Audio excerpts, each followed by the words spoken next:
Welcome back to the American Media, your pulse on American politics, economics, and the shifting tides of power.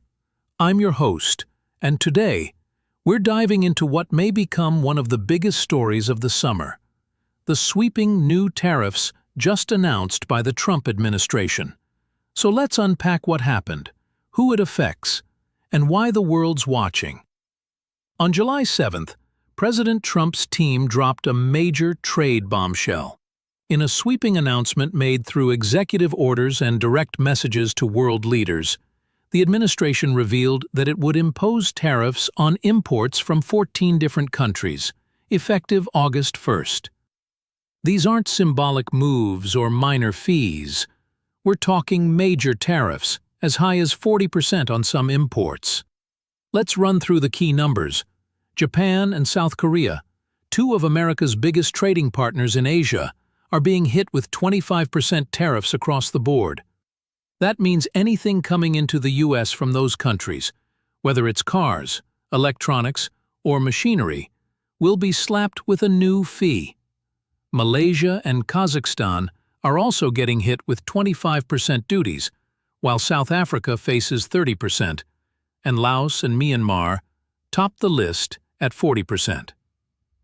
Now, the administration says this is about national security and economic independence. The official line is that these countries are undermining U.S. industries, exploiting trade loopholes, or, like in the case of some BRICS-aligned nations, challenging America's economic dominance. So why now? Why this aggressive move? It's part of a broader strategy that President Trump has been pushing hard in his second term: reviving U.S. manufacturing, tightening supply chains, and ending what he calls one-sided globalism.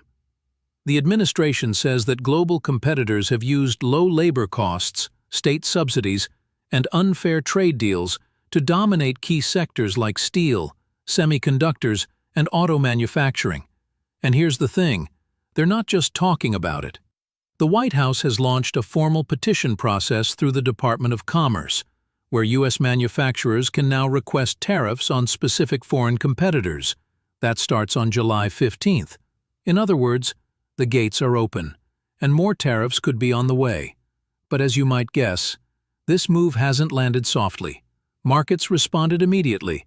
The Dow dropped more than 600 points by the end of the day. The S&P 500 and NASDAQ took significant hits too, especially in sectors tied to tech, auto manufacturing, and international retail. Tesla saw a steep drop, down nearly 7%, partly due to its exposure in Asia, and partly because Elon Musk has become a political lightning rod. But the ripples go far beyond one company. Bond yields jumped, oil prices rose, the volatility index shot up. Even the U.S. dollar gained strength as global investors braced for a... Now let's talk diplomacy. The international response has ranged from dismay to defiance.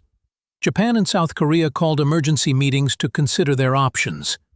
European leaders, though temporarily spared from the tariff wave, warned that this kind of unilateral action could destabilize global trade.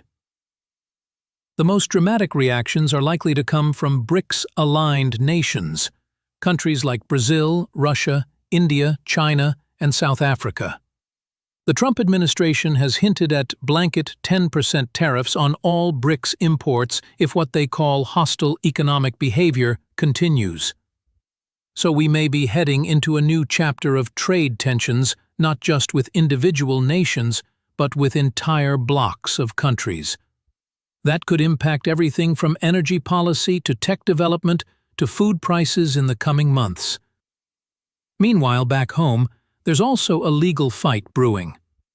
In May, a federal court ruled that some of the tariffs issued earlier this year under the so-called Liberation Day package exceeded the president's powers under the International Emergency Economic Powers Act.